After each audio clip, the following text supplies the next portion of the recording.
नमस्कार दोस्तों, मैं राजेंद्र सुमन जुगल सर ऑनलाइन क्लासेज में आपका हार्दिक अभिनंदन करता हूं, स्वागत करता हूं। अभी तक अपन पढ़ रहे थे, क्लास 6 चल रही थी। पैसिव वॉइस नाम का टॉपिक शुरू किया था, वो पार्ट 1 था। आज पार्ट 2 में अपन पैसिव वॉइस को आगे पढ़ेंगे। क्लास 6 है, पार्ट 2 है। अपन पढ़ रहे थे पैसिव वॉइस, पढ़ रहा है पैसिव वॉइस। इसमें अपन ने सिंपल सेंटेंस पढ़ लिए थे। सिंपल सेंटेंस में एक सब्जेक्ट वाले, दो सब्जेक्ट वाले, दो सेंटेंस वाले पढ़ लिए थे। अपन पढ़ते हैं अपन गोल्डन रूल।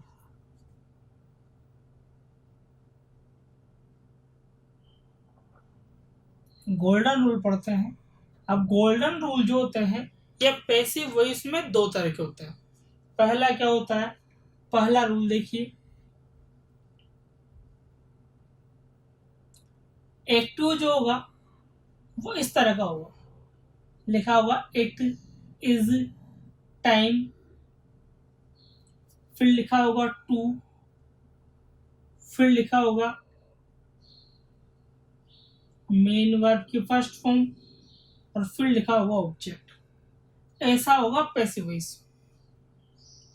एक्टिव वॉइस ऐसा होगा, अपने को पैसिव को कैसे चेंज करना है, तो पैसिव बनाने के लिए अपन क्या करेंगे, पहले लिखेंगे इट इज टाइम सेम, फिर आएगा फोर, फोर के बाद लिखना है अपने को ऑब्जेक्ट, ऑब्जेक्ट के बाद जो टू है ये टू बन जाएगा टू बी, फिर मेन वर्ब की हो जाएगी थर्ड फॉर्म। दोस्तों बात समझे, गोल्डन रूल आज पढ़ रहे हैं पार्ट सेकंड में। तो गोल्डन रूल में पढ़ रहे हैं कि एक्टिव होगा, इट इज टाइम लिखा होगा, फिर टू लिखा होगा, फिर वर्ब की फर्स्ट फॉर्म लिखी होगी, फिर उसके बाद ऑब्जेक्ट लिखा होगा। अपने को क्या करना है, इट इज टाइम लिखना है, फिर फोर लिखना है, फिर ऑब्जेक्ट लिखना है, ऑब्जेक्ट के बाद टू भी लगाना है, टू के साथ भी लगाना है, टू भी करना है, और वर्ब की थर्ड फॉर्म करनी है। एग्जाम्पल देखिए, जैसे आया it is time to close the shop, it is time to close the shop. देखिए इट इज टाइम आ गया, फिर टू अकेला आ गया, फिर वर्ब आ गई, फिर ऑब्जेक्ट आएगा। जमाते पहले क्या आएगा, इट इज टाइम, अब लिखना है आपने को फोर, फोर का लिखना है ऑब्जेक्ट, ऑब्जेक्ट है द शॉप, फिर टू है तो टू के साथ बी लगाने से करना है टू बी, और क्लोज की थर्ड फॉर्म बन जाएगी क्लोज्ड। दोस्तों बात क्लियर हो गई, बात आपके समझ में आ गई। अपन एक काम करते हैं, एक दो एग्जाम्पल और देखते हैं ताकि ये बात पूरी तरह से क्लियर हो जाए, पूरी तरह से बात आपके समझ में आ जाए। एक और देखिए एग्जाम्पल, जैसे आया it is time to start the work. देखिए पहले इट इज टाइम आ गया, फिर टू आ गया, फिर स्टार्ट आ गया, मतलब मेन वर्ब आ गई, फिर द वर्क यानी ऑब्जेक्ट आ गया। जमाते हैं, पहले आएगा इट इज टाइम, फिर लिखना है अपने को फोर, फोर के बाद लिखना है ऑब्जेक्ट, ऑब्जेक्ट है द वर्क, द वर्क, फिर टू है, टू के साथ लगाना है बी, टू बी, और स्टार्ट का बन जाएगा started. It is time for the time to be started. दोनों एग्जाम्पल से आपका गोल्डन रूल का पहला रूल मेरे हिसाब से क्लियर हो गया होगा। अब अपन रूल नंबर सेकंड देखेंगे, लेकिन इससे पहले आप एक बार इसका स्क्रीनशॉट ले लीजिए ताकि आपकी पूरी बात क्लियर हो जाए। आप लिख लें इसको, एक बार स्क्रीनशॉट ले लीजिए। ये गोल्डन रूल नंबर 1 था। अब गोल्डन रूल का रूल नंबर 2 देखते हैं। रूल नंबर 2 क्या है? इसका एक्टिव ऐसा होगा,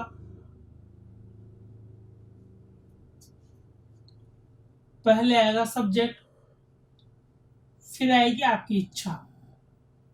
इच्छा में 4 वर्ड होंगे।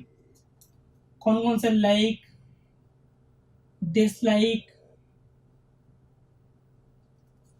लव और हेट।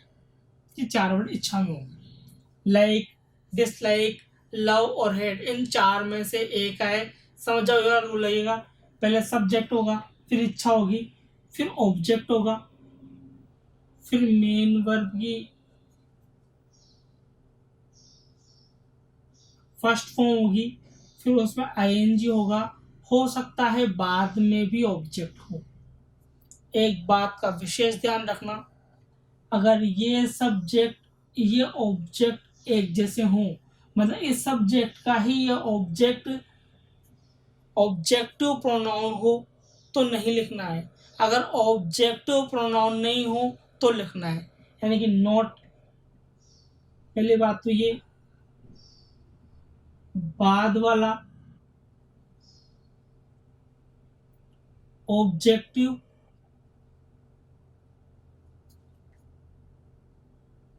प्रोनाउन हो तो नहीं लिखते हैं। मतलब ये हुआ सर, अगर यहाँ आई दे रखा है और यहाँ मी दे रखा है, तो आई का ऑब्जेक्टिव प्रोनाउन होता है मी, ऐसे यानी कि मी को नहीं लिखना है।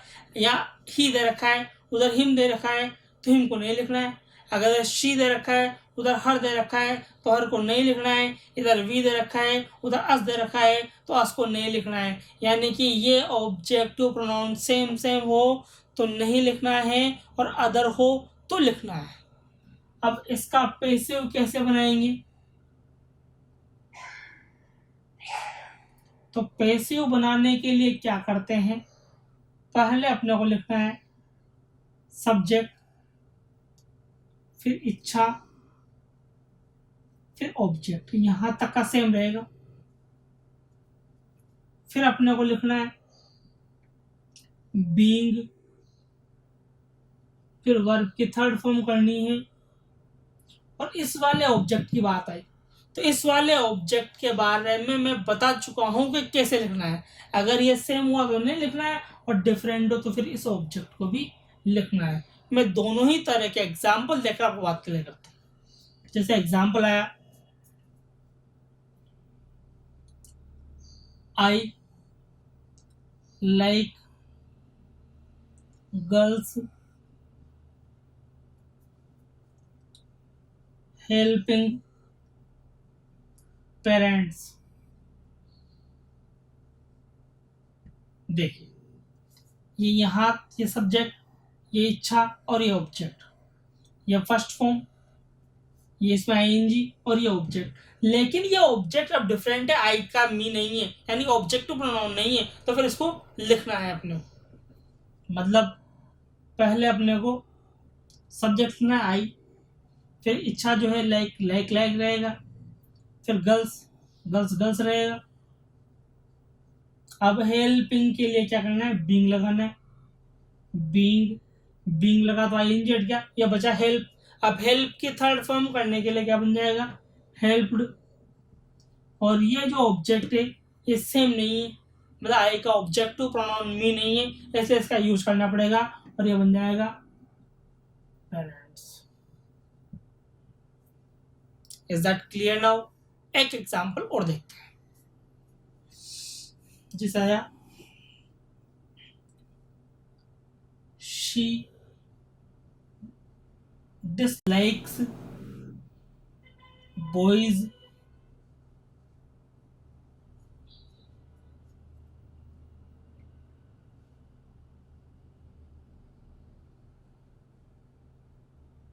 teaching her। चेक करते हैं। देखिए, सब्जेक्ट आ गया, इच्छा आ गई, ऑब्जेक्ट आ गया, वर्ब की फर्स्ट फॉर्म आ गई, फर्स्ट फॉर्म में आईएनजी आ गया, बाद में क्या है ऑब्जेक्ट आ गया, लेकिन ये शी का हर ऑब्जेक्टिव प्रोनाउन है, इसलिए इसका यूज नहीं करना है। बढ़ाते कैसे हैं, ऐसा आ गया शी डिसलाइक्स बॉयज, आईएनजी लगाना है, अटेगा तो बीइंग बन जाएगा, बीइंग टीचिंग की टीच के होगी टॉट। अब हर का यूज करना ही नहीं है, ये हर आएगा ही नहीं। समझ गए हर यूज कब किया कब नहीं किया। एक एग्जाम्पल और देखते हैं, जैसे आ गया you hate girls looking at. देखिए यू का यूज सेम मिल रहा है, यानी कि यू का यूज नहीं करना है, लेकिन यहां तक तो यूज करना है। बढ़ाते हैं यू हेट गर्ल्स, आईएनजी हटाएंगे तो बीइंग लग जाएगा, बीइंग लुक का बन जाएगा लुक्ड। अब बचा एट, लेकिन एट तो लिखना पड़ेगा, अपने माइंड में आएगा एट। बात क्लियर हो गई, बात आपको समझ में आ गई होगी। अब आप चाहें इसका स्क्रीनशॉट ले लीजिए, बात पूरी क्लियर हो जाएगी। स्क्रीनशॉट ले लीजिए, आप इसको स्क्रीनशॉट लेने के बाद एक बार नोट करना, नोट करने से बात क्लियर रहेगी। और अगर फिर भी आपको समझ में नहीं आए तो आप कमेंट करके ये बात पूछ सकते हैं कि सर ये कैसे हुआ। स्क्रीनशॉट ले लीजिए सर, थैंक यू, स्क्रीनशॉट ले लीजिए एक बार। चलिए अब पढ़ते हैं इंट्रोगेटिव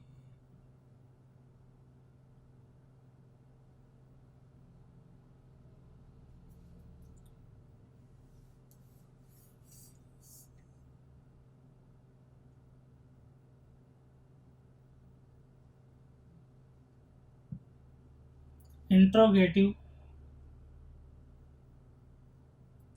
सेंटेंस। देखिए इंट्रोगेटिव सेंटेंस आखिर होते क्या हैं, यूज कैसे करते हैं, आते कैसे हैं सेंटेंस, पहले ये बात अपन समझते हैं।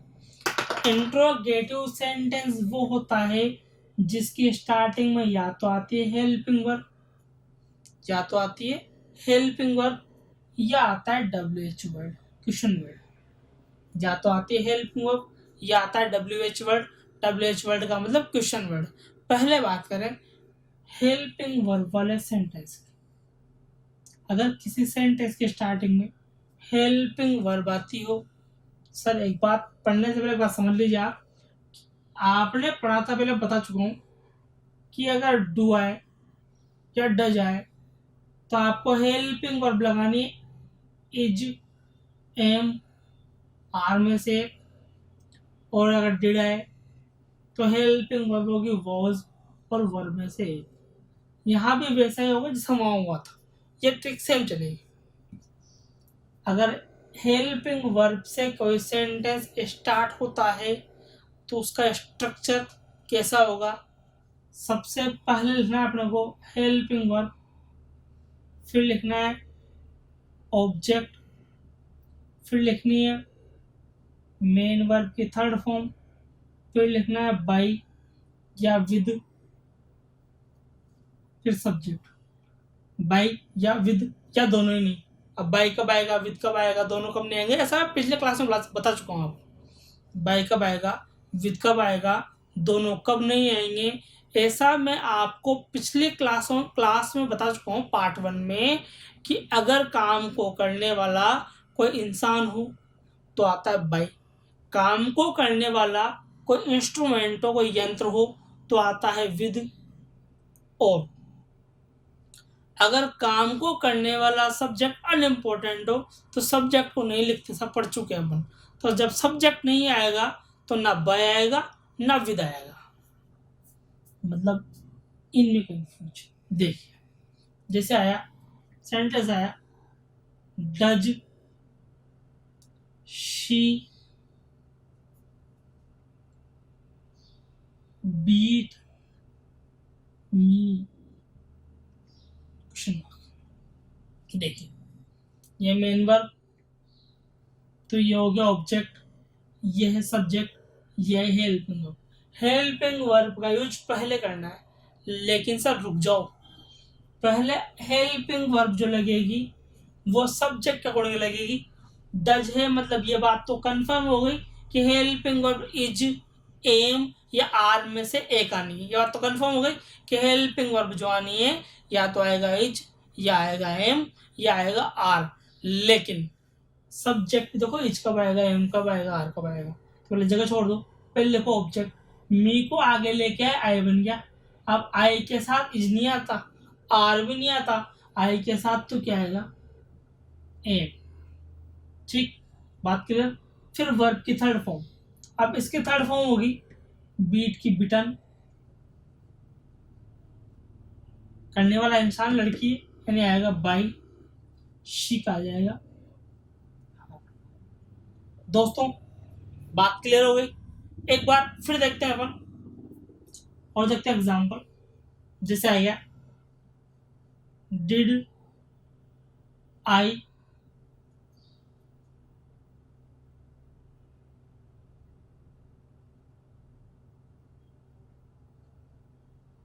Break the book the bread, या द टॉय द टॉयज। देखते हैं, ये मेन वर्ब, ये ऑब्जेक्ट, ये सब्जेक्ट, ये हेल्पिंग वर्ब। अब डेट का मतलब ये बात तो कंफर्म हो गई कि या तो वाज आएगा या वर आएगा, दोनों में से एक आएगा। पर वाज कब आएगा, वर कब आएगा, इस बात को भी एक बार देखें। तो जगह छोड़ दें, पहले लिखें ऑब्जेक्ट, ऑब्जेक्ट द टॉयज। अब वाज वर में से एक आना है, तो टॉयज जो है प्लूरल हो गया, यानी कि वाज नहीं आएगा, सीधी सी बात क्या आएगा, वर। Were the toys. अब थर्ड फॉर्म करनी है ब्रेक की, तो बनेगी ब्रोकन बाई, आई का बन जाएगा। सब दोनों ही बातें आपको समझ में आ गई होगी। आप इसका स्क्रीनशॉट लें, स्क्रीनशॉट लेने के बाद अपन दो चार एग्जाम्पल और करेंगे, तो आपके हेल्पिंग वर्ब वाले इंट्रोगेटिव सेंटेंस के बारे में पूरी बात कंफर्म हो जाएगी, पूरी बात आपको लर्न हो जाएगी। आप एक बार स्क्रीनशॉट ले लीजिए इसका। Thank you.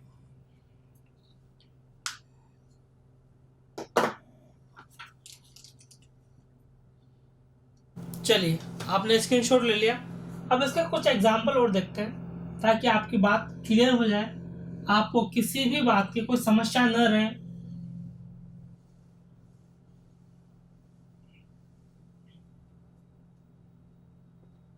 देखिए जैसे आया will you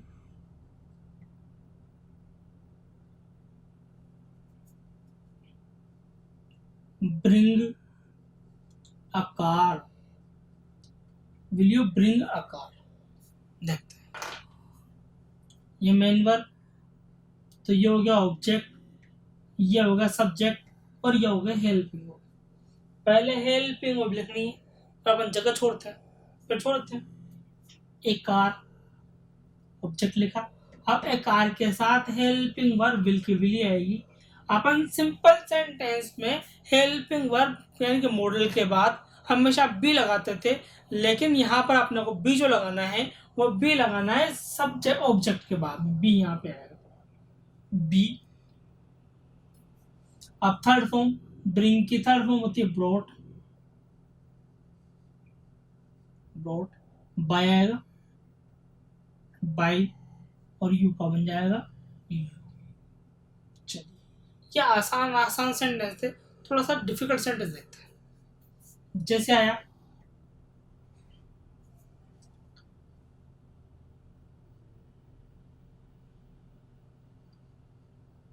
will can no one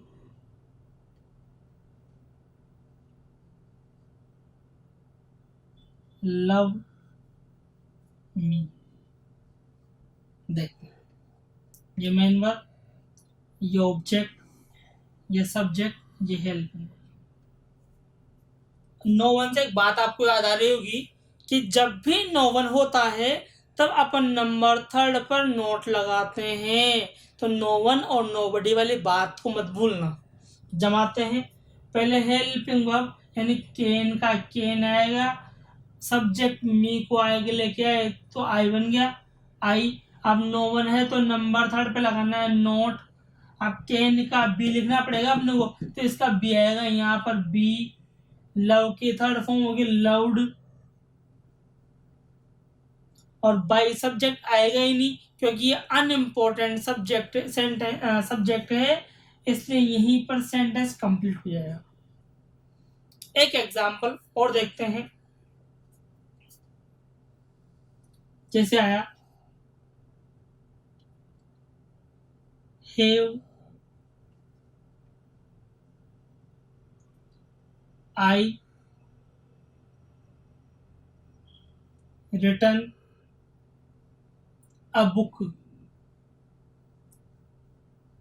देखिए, ये मेन वर्ब, तो ये हो गया ऑब्जेक्ट, ये हो गया सब्जेक्ट, और ये हो गया हेल्पिंग। जमाते, हेल्पिंग वर्ब की जगह छोड़नी है, पहले में ऑब्जेक्ट यानी ऑब्जेक्ट ए बुक। सर देखिए, पहले आई था इसलिए हैव आया। हैव कब आता है? I we you they plural noun के साथ हैव आता है।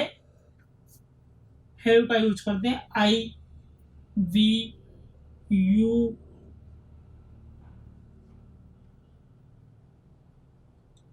यू दे और प्लूरल नाउन के साथ। ऐसा आपको मैं 10 से पढ़ा चुका हूँ। इनके साथ हैव आता है, लेकिन यहाँ बुक है, बुक तो सिंगुलर है, सिंगुलर है तो हैव नहीं आएगा, यहाँ पे आएगा हेज। Has a book. अब जब हेज हैव आता था तो अपन क्या लगाते थे? अपन साथ में लगाते थे बीन, तो यहाँ लग जाएगा बीन। रिटर्न वैसे ही थर्ड फॉर्म में, तो रिटर्न की जगह आएगा रिटर्न, फिर आएगा बाई, और आई का बन जाएगा me. Is that clear now? दोस्तों, बात आपको समझ में आ गई? हेल्पिंग वर्ब वाले अपन ने अनइम्पोर्टेंट भी पढ़ लिए, मॉडल भी पढ़ लिए, हेज भी पढ़ लिए, आपको पूरी बात क्लियर होगी होगी। डूडज का यूज भी पढ़ लिया। अब हम पढ़ेंगे WH वर्ड वाले सेंटेंस पर। एक लास्ट बार आप एक बार स्क्रीनशॉट ले लीजिए, उसके बाद पढ़ते हैं। अपन स्क्रीनशॉट ले लीजिए एक बार।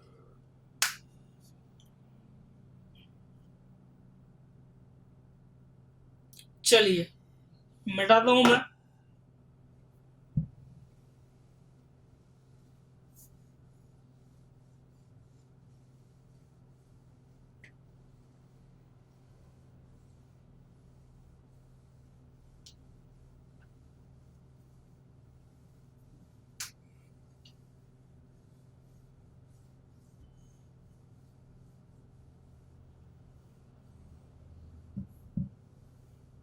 देखिए, अब बात करते हैं WH वर्ड से स्टार्ट होने वाले सेंटेंस, यानी क्वेश्चन वर्ड से स्टार्ट होने वाले सेंटेंस।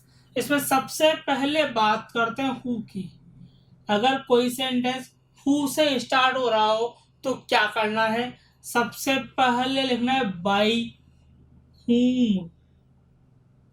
पहले बाई हुम लिखना है, फिर आएगी हेल्पिंग वर्ब, फिर आएगा ऑब्जेक्ट, फिर आएगी मेन वर्ब की थर्ड फॉर्म। बाई सब्जेक्ट आएगा ही नहीं क्योंकि शुरू में आ गया हो, तो बाय हूम, फिर हेल्पिंग वर्ब, फिर ऑब्जेक्ट, फिर वर्ब की थर्ड फॉर्म। अगर सेंटेंस में कुछ एक्स्ट्रा बच रहा हो तो वो एक्स्ट्रा, सेंटेंस में अगर कुछ एक्स्ट्रा बच रहा हो तो वो एक्स्ट्रा बनाते हैं। जैसे सेंटेंस आया who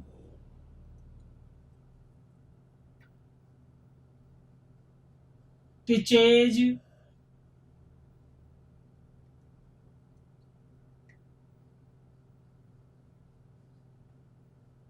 geography, who teaches geography, बढ़ाते हैं। ये मेन वर्ब, ये ऑब्जेक्ट, ये आपका हु है ही सही। तो सबसे पहले लिखना है अपने को बाय हुम, यानी कि यहाँ पे आएगा बाय हुम।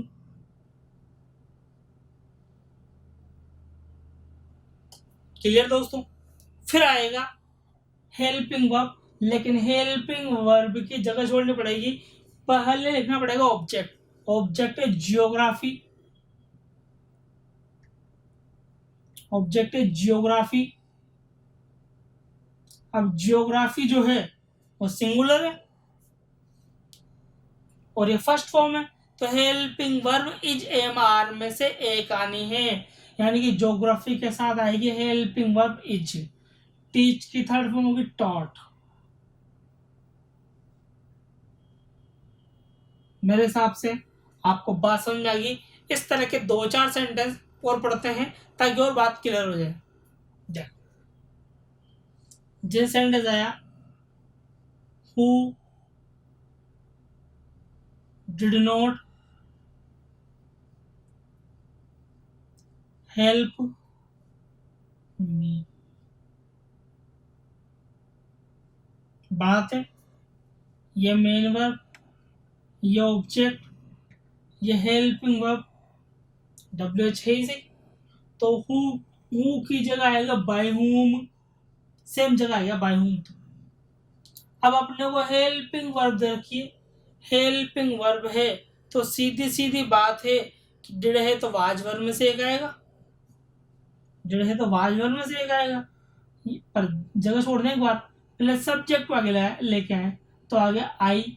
अब आई के साथ तो क्या आता है वाज, लेकिन सर यहाँ नोट दे रखा है तो नोट आएगा यहाँ पर है कि नोट, और हेल्प की थर्ड फॉर्म बन जाएगी हेल्प्ड। क्लियर दोस्तों। और देखो सेंटेंस जैसे आया हु विल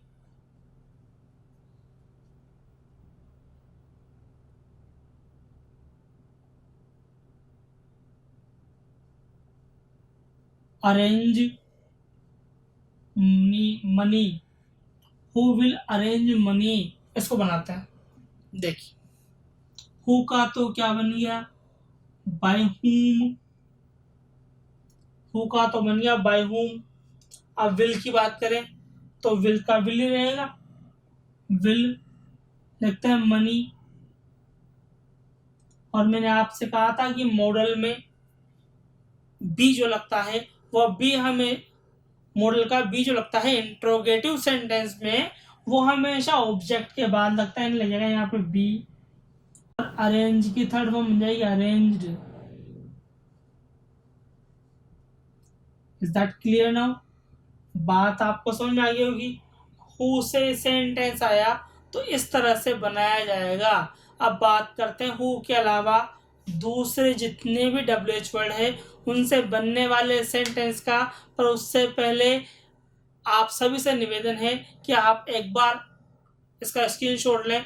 दोस्तों जितना आपको समझ में आए आप चैनल को सब्सक्राइब करें, इस वीडियो को लाइक करें, और अगर अपने कमेंट आप लिखें कि वीडियो कैसा था, कितना आपको समझ में आ रहा है। दोस्तों आप एक बार इसका स्क्रीनशॉट ले लीजिए। आगे बढ़ते हैं फिर देखते हैं कि WH वर्ड से एक्स्ट्रा जितने भी WH वर्ड है वाट वेयर वेन वाई, इनसे बनने वाले क्वेश्चन कैसे सॉल्व किए जाते हैं। एक बार आप इसका स्क्रीनशॉट ले लीजिए। आपने स्क्रीनशॉट ले लिया, अब बढ़ते हैं आगे। और हु के अलावा जितने भी WH वर्ड हैं उनसे बनाते हैं सेंटेंस।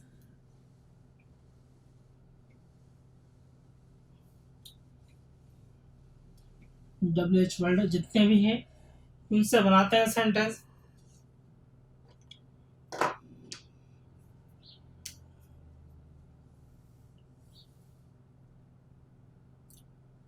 हु के अलावा, हु का तो रूल ये है, हु के अलावा जितनी भी आएंगी तो पहले क्या लिखना है WH वर्ड लिखना है, फिर अपने को हेल्पिंग वर्ब लिखनी है, फिर ऑब्जेक्ट लिखना है, फिर मेन वर्ब की थर्ड फॉर्म लिखनी है, फिर बाय लिखना है, या फिर विद लिखना है, या फिर दोनों ही नहीं लिखने हैं, फिर सब्जेक्ट लिखना है।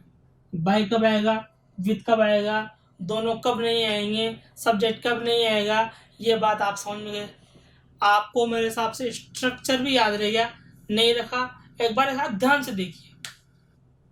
अब देखिए सर, ये तो वही स्ट्रक्चर है जो हेल्पिंग वर्ब वाले स्ट्रक्चर में लिखा था, बस इतना सा डिफरेंस है कि वहां हेल्पिंग वर्ब थी, इसलिए हेल्पिंग वर्ब से स्टार्ट हुआ था, लेकिन यहाँ WH वर्ड आ रहा है तो WH वर्ड पहले हो गया। बात तो जहाँ की जाइए, पहले हेल्पिंग वर्ब थी इसलिए हेल्पिंग वर्ब से स्टार्ट था, लेकिन अब WH वर्ड आ रहा है तो स्टार्ट किससे होगा, WH वर्ड से होगा। बात तो जहाँ की जाइए, कोई डिफरेंस नहीं आया है। देखिए जैसे सेंटेंस आया, सेंटेंस देखते हैं। वाई डज शी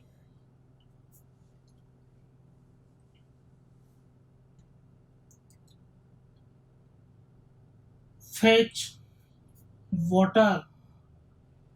देखिए सर, ये मेन वर्ब, ये ऑब्जेक्ट, ये सब्जेक्ट, ये हेल्पिंग वर्ब, और वाई तो वाई है, WH वर्ड है, यानी कि WH वर्ड को तो वहीं का वहीं लिखना है जहाँ का जहीं। हेल्पिंग वर्ब की बात करें, डज है तो इज एम आर में से एक आएगा।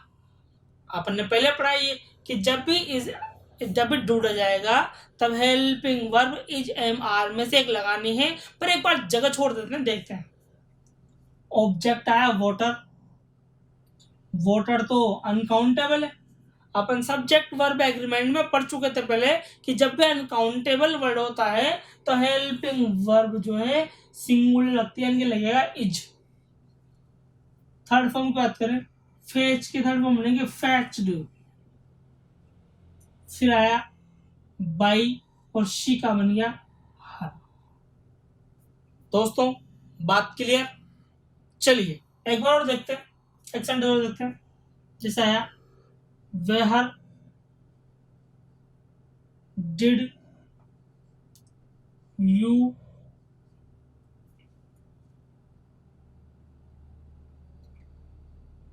Cook food. बढ़ाते हैं, डिड आ गया तो हेल्पिंग वर्ब वाज वर्ब में से एक आई, सीधी सी बात है, तो वेहर का वेहर रह गया। अब वाज लिखे हेल्पिंग वर्ब या वर्ड लिखे हेल्पिंग वर्ब, एक बार जगह छोड़ते हैं, आगे बढ़ते हैं। तो आया फूड, अब फूड के साथ तो वाज ही आएगा, वाज। थर्ड फॉर्म करनी है, कुक की थर्ड फॉर्म बनेगी कुकड। फिर आएगा बाई और यू का आ जाएगा यू। दोस्तों दूसरा सेंटेंस समझ में आया होगा। एक सेंटेंस और देखते हैं।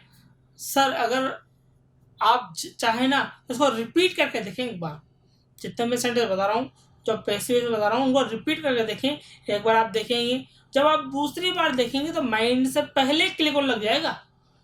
एक बार आपने पढ़ा, लेकिन दूसरी बार जब आप रिपीट करके देखेंगे माइंड से ऑटोमेटिकली क्लिक होने लग जाएगा, इसके बाद आंसर ये होगा, इसका ऐसा बनेगा, इस तरह से ऑटोमेटिक क्लिक होने लग जाएगा।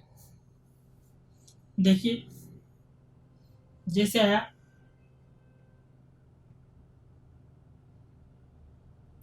when will you read English. बढ़ाते हैं सर, ये मेन वर्ब, ये ऑब्जेक्ट,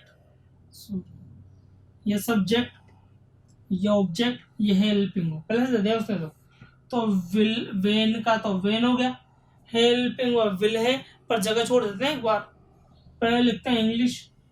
अब इंग्लिश के साथ तो विल का विल ही आएगा, यानी विल का क्या रह जाएगा, विल ही रहेगा। अब बात करें इसका बी लगाना है, तो मैं पहले ही बता चुका था कि बी जो लगता है वो हमेशा ऑब्जेक्ट के बाद लगता है। रीड की थर्ड फॉर्म में क्या होती है, रीड ही होती है। फिर आता है बाई और यू का क्या आ जाता है, यू ही आता है। दोस्तों बात आपको समझ में आई होगी। आप पैसिव वॉइस क्या सेकंड क्लास पढ़ रहे थे, कल थर्ड क्लास में अपन इम्पेरेटिव सेंटेंस पढ़ेंगे और आपकी पूरी बात क्लियर हो जाएगी। पैसिव वॉइस नाम का टॉपिक कंप्लीट हो जाएगा। दोस्तों जितना हो सके उतना इस वीडियो को लाइक करें, अपने दोस्तों के साथ शेयर करें, कमेंट लिखें कि वीडियो कैसा लगा और चैनल को सब्सक्राइब करें। लगातार पढ़ाई करते रहें। एग्जाम का गवर्नमेंट का भरोसा नहीं है, कब पलट जाए, कब एग्ज़ाम करवा दे, कब क्या हो जाए। तो आप लगातार पढ़ाई करते रहें, क्योंकि 4 दिन की पढ़ाई छोड़ने का मतलब 8 दिन खराब होते हैं, ये आप जानते हैं। थैंक यू दोस्तों। आप अभी तक थे राजेंद्र सुमन के साथ और आप देख रहे थे Jugal sir online classes. Thank you.